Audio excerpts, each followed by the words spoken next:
Hello students, मैं आज Rutherford का एटॉमिक मॉडल को एक्सप्लेन करने जा रहा हूँ। इससे पहले मेरे जो दो वीडियो थे जिसमें इलेक्ट्रॉन की डिस्कवरी बताई गई है, प्रोटॉन की डिस्कवरी कैसे हुई, मेरे ये तीनों वीडियो न केवल 11th क्लास को सपोर्ट करते हैं बल्कि 9th क्लास के लिए भी बेनिफिशियल हैं। आप वहाँ पर इसको देख सकते हैं और कॉम्पिटिटिव एग्जाम के लिए तो बहुत ज़्यादा इंपॉर्टेंट है क्योंकि मैंने सारे एस्पेक्ट को इसमें एक्सप्लेन किया है। जैसा कि प्रीवियस वीडियो में अपन ने देखा कि जे थॉम्सन ने एटॉमिक मॉडल को प्रपोज किया और वो आज बहुत ज़्यादा लोकप्रिय भी रहा, मीन्स एक्सेप्टेबल रहा। कब तक? 1911 तक। जे थॉम्सन ने जो एटॉमिक मॉडल दिया था उसको अपन वाटरमेलोन से कंपैरिजन कर रहे थे और प्लम बर्डिंग की तरह उसको कंपैरिजन कर रहे थे।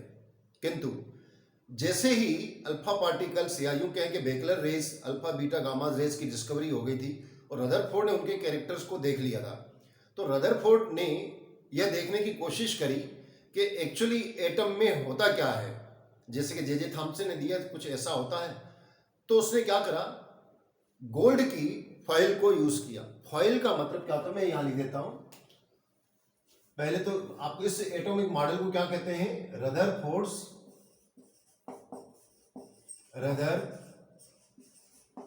न्यूक्लियर, आप इसको न्यूक्लियर या और scattering of alpha particles, scattering model ही कहा जाता है। स्केटरिंग मॉडल ऑफ एटम के नाम से अपन उसको जानते हैं। अब रदरफोर्ड ने ये जो एटॉमिक मॉडल को प्रपोज किया, बनाया, किस बेस पे, क्या सोच के बनाया, आप इसको थोड़ा ध्यान से सुनिए। क्या होता है कि रदरफोर्ड ने जब इसको किया तो उसने शायद, क्योंकि अपन को इतना तो डिटेल नहीं दिया गया है या कहीं बताया नहीं गया कि रदरफोर्ड ने अल्फा पार्टिकल्स को ही उसके ऊपर बम्बार्डिंग कर दी गोल्ड की फॉइल के ऊपर। गोल्ड की फॉइल, ये गोल्ड की शीट तो समझ सकते हैं, पेपर समझ सकते हैं। फॉइल मतलब क्या होता है? फॉइल जो रहता है पेपर से पतला, अगर पेपर थिन देन पेपर से भी कोई अगर पतला होता है तो उसको कहते हैं अपन फॉइल।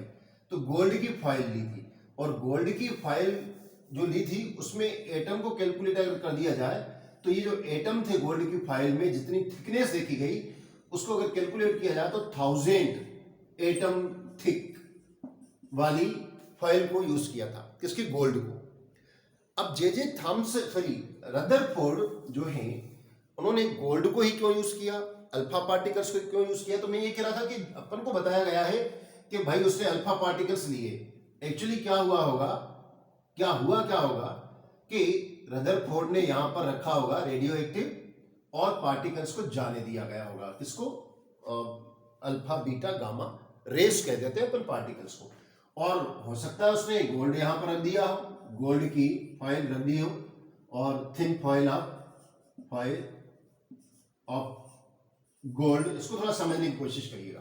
मान लेते हैं कि उसने गोल्ड की फॉइल इन तीनों के लिए रख दी, तीनों रेस को दिया होगा कि जाओ, और फिर उसकी स्टडी करी होगी। यहां पर जिंक सल्फाइड की एक प्लेट लगाई होगी, तो जो रिजल्ट फेवरेबल आए होंगे, मान लेते हैं कि यहां पर पॉजिटिव टर्मिनल था, यहां पर नेगेटिव टर्मिनल, और जब उसने ऑब्जर्व किया होगा कि उसके ऊपर क्या इफेक्ट पड़ रहा है, तो नेचुरली ये यहां से जो निकले होंगे कौन से? बीटा पार्टिकल्स इसको यहां से दिखाई नहीं दिए होंगे। याद रखिए, बीटा पार्टिकल्स उसको यहां से दिखाई नहीं दिए होंगे, और ऐसे ही गामा रेज भी निकल गई होगी और इफेक्ट कुछ नहीं दिखाई दिया होगा, और दिया भी हो सकता है, किंतु अल्फा पार्टिकल्स का पॉजिटिव रिजल्ट देखा। रदरफोर्ड ने देखा कि जो यहां पर जो रेज जा रही है बीटा, वो नेगेटिव कैरेक्टर की है क्योंकि इसके ऊपर नेगेटिव चार्ज होता है, और मेटल क्या होती है? नेगेटिव चार्ज को अपने में से जाने देती है, इलेक्ट्रिक कंडक्टिविटी को शो करती है। तो इलेक्ट्रिक कंडक्टिविटी के रूप में वो इलेक्ट्रॉन को आपस में इसके अंदर ही क्या किया होगा? मूवमेंट करना चालू किया। और गोल्ड सबसे ज्यादा गुड कंडक्टर होता है इलेक्ट्रिसिटी का, तो इलेक्ट्रॉनों को तो उसने क्या करा होगा? कंडक्टिंग कर दी होगी। यहां तक पहुंचने के बजाय आपस में इलेक्ट्रॉन को आने जाने दिया होगा। रिजल्ट फेवरेबल नहीं आया होगा, रिजल्ट फेवरेबल नहीं आया। गामा रेस न्यूट्रल होती है, न्यूट्रल होती है तो उससे और बहुत इसका इतनी लाइटर होती है कि आप क्या देखोगे, निकल भी गई होगी, ठीक है ना।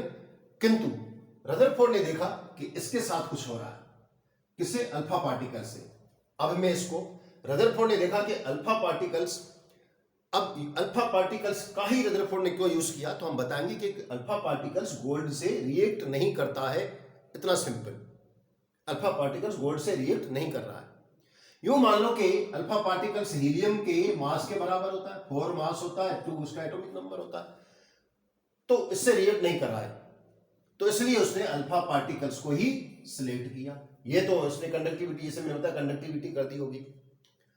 अल्फा पार्टिकल्स गोल्ड से रिएक्ट नहीं करता है, क्यों नहीं करता वो अपने से एक्सपेरिमेंट में देखेंगे। और एक और अगर बात की जाए कि उसने गोल्ड को ही क्यों यूज किया, भाई सिल्वर को यूज कर सकता था और कॉपर को यूज कर सकता था और कोई भी मेटल यूज कर सकता था, गोल्ड को ही क्यों यूज किया। तो गोल्ड को यूज करने से उसके माइंड में एक बात थी, और वो यह थी कि अगर मेटल के रूप में देखी जाए तो सबसे कम रिएक्टिव मेटल गोल्ड होती है, इसलिए नोबल मेटल के नाम से जाना जाता है गोल्ड, सिल्वर को और प्लेटिनम को। तो क्या होता है कि गोल्ड जो है वो सबसे कम रिएक्टिव होता है, इसलिए यूज किया, गोल्ड का यूज किया जाना फेवरेबल है। दूसरी बात कि ये रिएक्ट नहीं करेगा, अल्फा पार्टिकल से तो रिएक्ट करेगा नहीं, यानी हीलियम पार्टिकल से रिएक्ट करेगा नहीं, क्योंकि खुद बहुत पुअर जो है रिएक्टिव मेटल है यहां पर। तो इसकी जगह पर सर सिल्वर क्यों नहीं यूज किया, सिल्वर प्लेटिनम क्यों नहीं यूज किया। सिल्वर और प्लेटिनम इसलिए नहीं यूज किया गया क्योंकि अगर गोल्ड के बारे में बोल दिया जाए तो गोल्ड सबसे ज्यादा मेलिएबल भी होता है, हाईली मेलिएबल गोल्ड सबसे ज्यादा मेलिएबल होता है। मेलिएबल यानी कि हिंदी में अगर बोला जाए, मेलिएबल यानी कि जिससे हम हिंदी में तन्य कहते हैं, हिंदी में अपन इसको आघातवर्धक कहते हैं, और मैं वापस इंग्लिश में बोलना चाहूंगा, मेलिएबल मींस थिन शीट में कन्वर्ट करना। आपने स्वीट के ऊपर डेकोरेट करते हुए देखा होगा सिल्वर को, सिल्वर के वर्क उसके ऊपर फॉइल उस स्वीट के ऊपर स्वीट को डेकोरेट करने के लिए लगा दिए जाते हैं, इतना पतला सिल्वर का शीट होता है। किंतु गोल्ड का उससे भी कई गुना ज्यादा मेलिएबल होती है, उससे भी पतली शीट बन सकती है, तो इसलिए गोल्ड का यूज किया गया।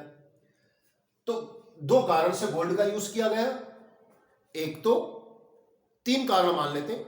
एक तो गोल्ड सबसे कम रिएक्टिव होने के कारण अल्फा पार्टिकल से रिएक्ट नहीं करता है, पहली बात। दूसरी बात, गोल्ड हाईली मेलिएबल होता है, मेलिएबल होने के कारण उसका बहुत थिन शीट, और बनाने में सक्सेस रहा, 1000 एटम की शीट बनी, इतनी पतली, बहुत पतली, तो थिन शीट बनाई जा सकती थी गोल्ड की, इसलिए गोल्ड का यूज किया। और तीसरा कारण अपन इसका यह भी दे सकते हैं कि गोल्ड का जो बहुत तीसरा कारण यह दे सकते हैं कि अल्फा पार्टिकल्स गोल्ड से रिएक्ट नहीं करते हैं और गोल्ड को आसानी से अल्फा पार्टिकल्स को जाने देते हैं, इनके कारण गोल्ड का यूज किया गया। अब कभी कभी क्वेश्चन ये पूछा जा सकता है कि गोल्ड की जगह अगर कोई और मेटल यूज करते तो क्या एक्सपेरिमेंट में कर सकते थे या नहीं कर सकते थे। तो हमारा आंसर यह है कि रदरफोर्ड ने किया भी होगा, ऐसा ही नहीं कि भाई गोल्ड लेके चुपचाप बैठ गया होगा, किया भी होगा, परंतु उसको जो रिजल्ट एक्यूरेट आए वो गोल्ड से ही आए, बाकी मेटल से भी उसको रिजल्ट आए होंगे। और हम यूज कर सकते हैं अदर मेटल्स को भी। कौन कौन से मेटल्स को जो जनरली यूज किए जाते हैं, जो मेलिएबिलिटी ज्यादा शो करते हैं, तो उसमें हम आयरन को भी यूज कर सकते हैं, कॉपर को भी यूज करते हैं, मेटल को ध्यान में रखिएगा, कॉपर को भी यूज कर सकते हैं, हम सिल्वर को भी एजी सिंबल लगा देता हूं, सिल्वर का भी यूज कर सकते हैं, और हम इसमें लेड का भी यूज कर सकते हैं, और हम एल्यूमिनियम का, क्योंकि एल्यूमिनियम के भी आपने वर्ग देखे हैं, तो एल्यूमिनियम को भी हम यूज कर सकते हैं, Al कर देता हूं। इन मेटल्स को भी रदरफोर्ड के एक्सपेरिमेंट में यूज किया जा सकता है, किंतु जो सटीक रिजल्ट चाहिए, जिसको कहते हैं एक्यूरेट आपको रिजल्ट चाहिए, तो उसके लिए आपको गोल्ड का ही यूज करना पड़ेगा। तो गोल्ड इसलिए यूज किया गया, एक तो कारण यह है कि गोल्ड अल्फा पार्टिकल से रिएक्ट नहीं करेगा, दूसरा गोल्ड में बहुत थिन शीट बनाई जा सकती है, यानी मेलिएबल होता है, और तीसरा जो है रीजन है कि गोल्ड जो रहता है वो जो है करोजन भी नहीं करता है, ऑक्सीजन वगैरह किसी से रिएक्ट नहीं करेगा, सटीक रिजल्ट देगा, इसलिए इसको गोल्ड का यूज किया गया। अब मैंने कहा कि जब उसने ये पार्टिकल्स देखे होंगे तो अब उसने अल्फा पार्टिकल्स की बम्बार्डिंग की होगी। अल्फा पार्टिकल्स की कैसे बम्बार्डिंग करी उसको देखिए। रदरफोर्ड ने क्या करा था, एक इस तरीके का यूं कह सकते हैं अपन कि हॉर्स शू, ठीक है ना, हॉर्स शू टाइप का एक इसको पन्नी को लिया गोल्ड की, ठीक है ना, गोल्ड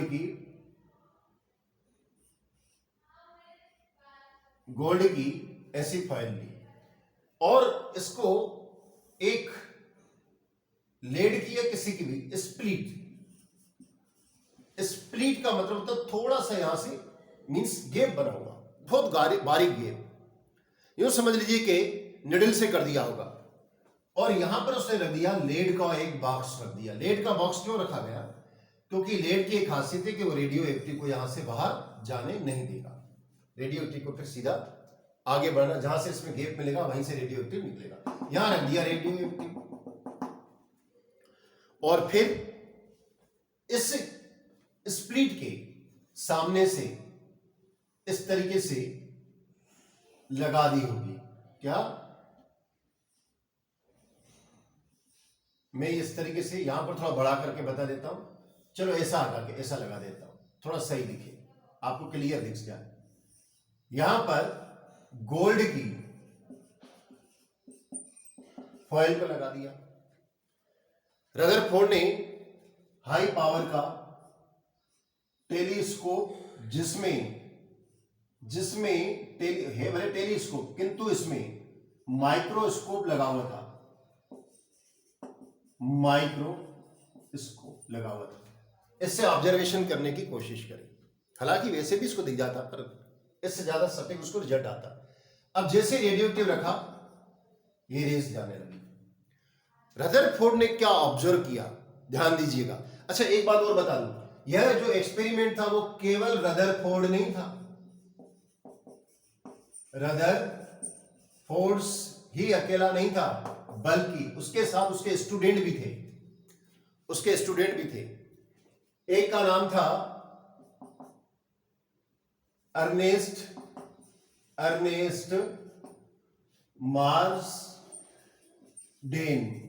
और दूसरा इसके साथ था अर्नेस्ट मार्सडेन और दूसरा था एक और था, मैं थोड़ा सा नाम क्लियर करना पड़ेगा मुझे।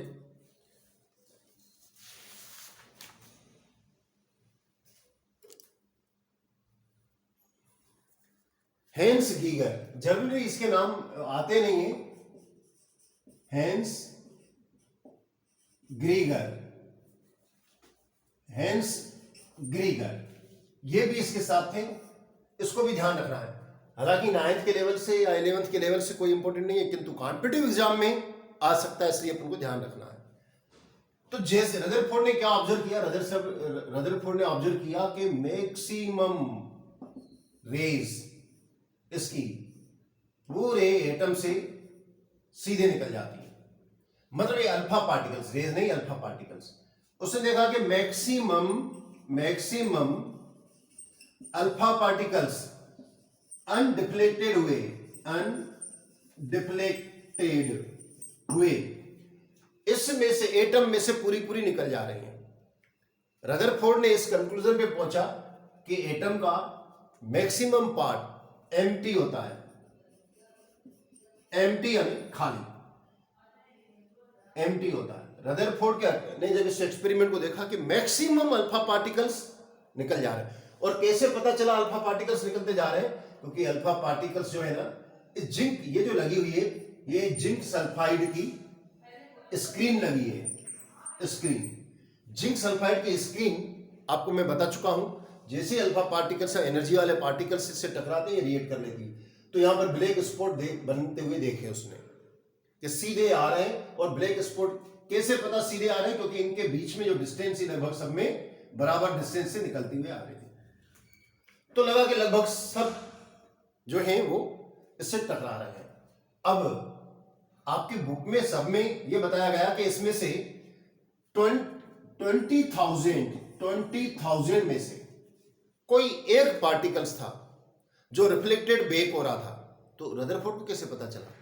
तो बच्चों यहां पर आपको बताया नहीं गया है एक्चुअली, किंतु मेरे ख्याल से तो यहां पर भी एक, पीछे भी एक जिंक सल्फाइड की, मैं चलो यही लगा देता हूं, एक इस तरीके से करके कहीं ना कहीं पर जिंक सल्फाइड की पीछे के साइड भी उसने एक स्क्रीन लगाई होगी, 100% लगाई होगी। तभी तो देखा कि भाई पीछे भी कोई आ रहा है। जब होती नहीं जिंक सल्फाइड की, अगर यहां पर स्क्रीन नहीं होती तो कैसे पता चला? तो रदरफोर्ड क्या दे रहा था, जिंक सल्फाइड की पीछे भी एक ऐसी स्क्रीन लगा दी और देखा कि भैया ये तो दनादन दनादन दनादन पूरी काले स्पॉट से भर गई, किंतु पूरी ये मतलब डिश डिश डिश डिश करके काले स्पॉट, किंतु एक आध यहां पर भी ऐसा ही बिल्कुल उतनी ही साइज का स्पॉट, एक आध यहां पर दिखाई दिया, एक आध यहां पर दिखाई दिया, एक आध यहां पर, एक आध यहां पर। तो इससे ये कंक्लूजन निकला, रदरफोर्ड ने देखा कि भैया करीबन 20,000 में से कोई एक यहां पर रिफ्लेक्ट बेक हो रहा है। उन 1000 में से भी रेयरी कोई एक ऐसा था, जिंक सल्फाइड की पतली प्लेट को यहां तक बिल्कुल पूरा लेके आ गया, एक कोई ऐसा था जो यहीं पर वापस आके टकरा रहा था बिल्कुल नियर यहां पर। तो रदरफोर्ड ने कहा कि उन 20,000 में से कोई एक आध ऐसा था जो बिल्कुल जिस पथ से आया उसी पाथ को वापस फॉलो किया, मतलब reflected back by the 180 degree centigrade, 180 degree centigrade से ही वापस चला गया वो बिल्कुल बिल्कुल। तो इसका मतलब है कि उस पूरे पाथ को उसने सेम पाथ जिससे आया उसी पाथ पे वापस बेक हुआ। रदरफोर्ड ने कहा कि हो ना हो, अल्फा पार्टिकल्स पॉजिटिव चार्ज का होता है और सेंटर में भी कोई इसके एटम के सेंटर में भी कोई पॉजिटिव चार्ज वाला है, क्योंकि पॉजिटिव चार्ज से जैसे ये टकराया उसने उसको क्या कर दिया, रिफ्लेक्ट बेक कर दिया, क्योंकि सेम चार्ज वाले एक दूसरे को रिपल करते हैं और ये सीधा जाके कोई पार्टिकल्स उसके सेंटर में टकराया है, इसलिए वो सेंटर से बिल्कुल वापस उसी पाथ पे वापस लौटा है। इस तरीके से रदरफोर्ड ने देखा कि रदरफोर्ड इस कंक्लूजन पे निकला कि एटम का मैक्सिमम पार्ट कैसा होता है, एम्प्टी होता है, किंतु उसमें बीच में सेंटर में कोई ऐसा पॉजिटिव चार्ज वाला कंसंट्रेट पार्ट है पॉजिटिव चार्ज वाला, जिससे अल्फा पार्टिकल्स टकरा के बेक हो रहे हैं। कुछ यहां से टकराया होगा, जैसे एक आया वो यहां से टकराया होगा तो यूं हो गया, कुछ इसके बगल से टकराया होगा तो यूं होगा, और जो बिल्कुल बीच से टकराया उसने तो वापस बेक किया। इस तरीके से अपन बता रहे हैं, उसने वापस बेक कर दिया। रदरफोर्ड ने कंक्लूजन निकाला कि एटम के सेंटर में कोई ऐसा पार्ट है जिसमें एटम का मैक्सिमम मास वहीं पर कंसंट्रेट रहता है और वो पॉजिटिव चार्ज वाला होता है। इस तरीके से इस सेंटर को रदरफोर्ड ने नाम दिया न्यूक्लियस। अब रदरफोर्ड ने न्यूक्लियस की इस तरीके से डिस्कवरी कर दी और बता दिया कि एटम का लगभग मास यहीं पर रहता है और बाकी एटम का मैक्सिमम पार्ट बिल्कुल एम्प्टी रहता है, खाली रहता है। यह बिल्कुल उसी तरीके से रहता है जैसे क्रिकेट का जो ग्राउंड होता है, मैदान होता है, उस ग्राउंड का में अगर एक बॉल है, बॉल को सेंटर में रख दो और बाकी पूरे ग्राउंड को यानी 5 किलोमीटर के आसपास के एरिया को, बल्कि बोला गया है यहां पर कि सेंटर में अगर बॉल रख दी जाए और 5 किलोमीटर के आसपास के एरिया को अगर कवर कर दिया जाए तो एटम भी कुछ इसी तरीके से है कि समझ लीजिए कि एक बॉल है बिल्कुल सेंटर में, क्रिकेट के मैदान के सेंटर में, उसके चारों तरफ का पूरा एरिया 5 किलोमीटर तक का वो जो है वहां पर इलेक्ट्रॉन चक्कर लगा रहे होते हैं। इस तरीके से उसकी जो रहती है लिमिट, उस लिमिट में इलेक्ट्रॉन चक्कर लगा रहे होते हैं। एटम का जो है सेंटर बॉल की तरह छोटा होता है और बाकी एरिया इतना करीबन कवर होता है। इस तरीके से एटम को फिर उसने कैलकुलेट भी करके देखा, जैसे जे थॉम्सन ने कैलकुलेट करके बता दिया था कि जो रेडियस होती है एटम की 10 दी पावर -10 मीटर होती है, 10 दी पावर -10 मीटर होती है। ये जे थॉम्सन ने रेडियस बताई थी एटम की कैलकुलेट करके, और मैंने आपको बताया था कि किस तरीके से मिल्कन ने इलेक्ट्रॉन के ऊपर चार्ज को डिटरमाइन किया था। वहां मैंने फार्मूला जो आपको ड्राइव किया, डेरिवेट किया मैंने, उसमें मैंने बताया आर भी था, उस आर से इसने रेडियस को निकाला था। अब रदरफोर्ड ने भी इसी को कंपेरिजन करते हुए इस न्यूक्लियस की रेडियस भी निकाल डाली और पाया कि इसकी जो रेडियस है 10⁻⁻15 मीटर होती है।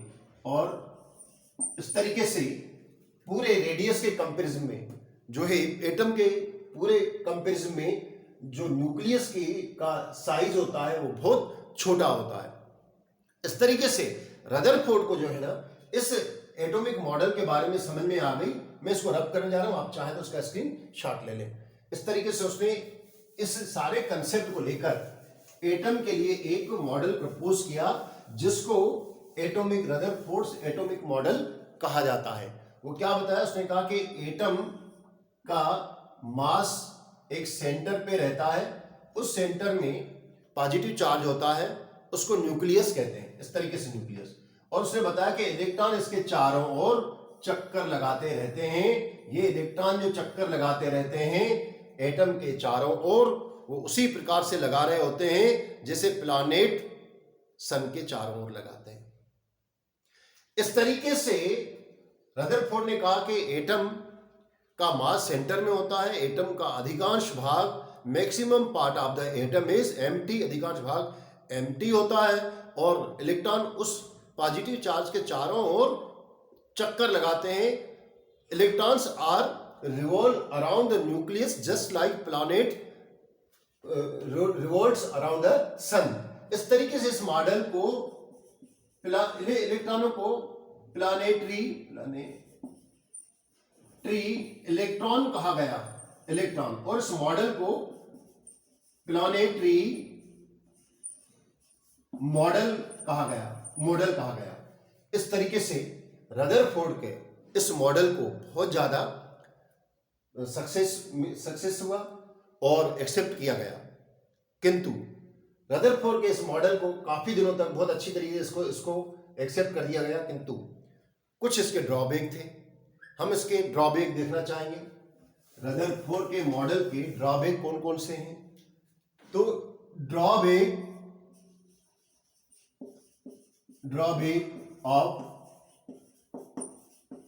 रदरफोर्ड्स एटॉमिक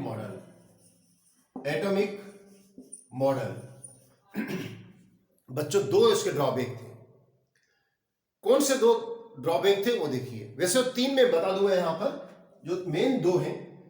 जैसे रदरफोर्ड का कहना था कि इलेक्ट्रॉन चारों ओर चक्कर लगाते रहते हैं, उसी तरीके से जैसे प्लैनेट चक्कर लगाते रहते हैं सन के चारों ओर। किंतु रदरफोर्ड भूल गया कि इससे पहले मैक्सवेल ने, नाम याद रखिएगा, मैक्सवेल ने एक बात बोली थी, इलेक्ट्रोस्टैटिक फोर्स ऑफ अट्रैक्शन बोला था। उसने कहा कि जब किसी करंट कैरिंग वायर से अगर करंट फ्लो होता है, करंट कैरिंग वायर से इलेक्ट्रिक करंट फ्लो होता है, इलेक्ट्रिक करंट फ्लो हो रहा है, तो वो अपने चारों ओर मैग्नेटिक फील्ड बना देता है।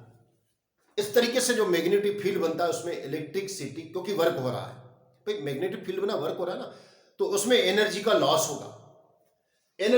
होगा। तो रदरफोर्ड ने इस बात को समझा नहीं।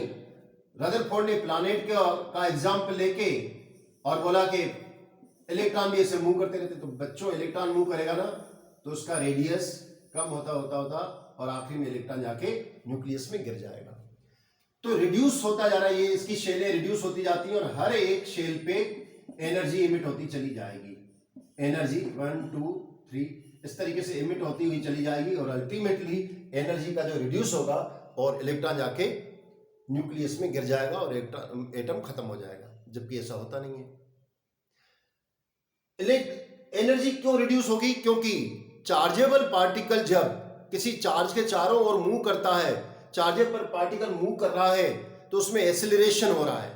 एक्सीलरेशन के कारण, क्योंकि डायरेक्शन चेंज करता जा रहा है, एक्सीलरेशन होता हुआ चला जा रहा है। अच्छा, रदरफोर्ड ने बिल्कुल कहा कि जैसे एटम रहते हैं, जो प्लैनेट रहते हैं, उसके चारों ओर जो प्लैनेट चक्कर लगाते हैं, तो जिस पाथ पे चक्कर लगाते हैं उसको ऑर्बिट कहते हैं। तो याद रखिए, रदरफोर्ड ने ऑर्बिट नाम को भी लेके आ गया था। तो ऑर्बिट की तरह ये चक्कर लगाते रहते, किंतु वह भी भूल गया कि इलेक्ट्रॉन चार्जेबल है और बहुत छोटे स्मॉल हैं, और जब मूव कर रहे होते हैं तो एक्सीलरेशन प्रोड्यूस होता जाएगा। एक्सीलरेशन के कारण इसमें इलेक्ट्रोमैग्नेटिक फोर्स ऑफ अट्रैक्शन भी प्रोड्यूस होता हुआ चला जाएगा और इसकी शेलें रिड्यूस होती जाएंगी, एनर्जी हर एक शेल पे इमिट करते जाएगा और अल्टीमेटली इलेक्ट्रॉन न्यूक्लियस में गिर जाएगा। आप कहेंगे कि सर अगर इलेक्ट्रॉन चारों ओर चक्कर लगाते हैं, रदरफोर्ड ने बोला भी था कि इनके ऑर्बिट होते हैं, तो इसमें अगर गिर जाएगा तो प्लैनेट्स क्यों नहीं गिरते हैं?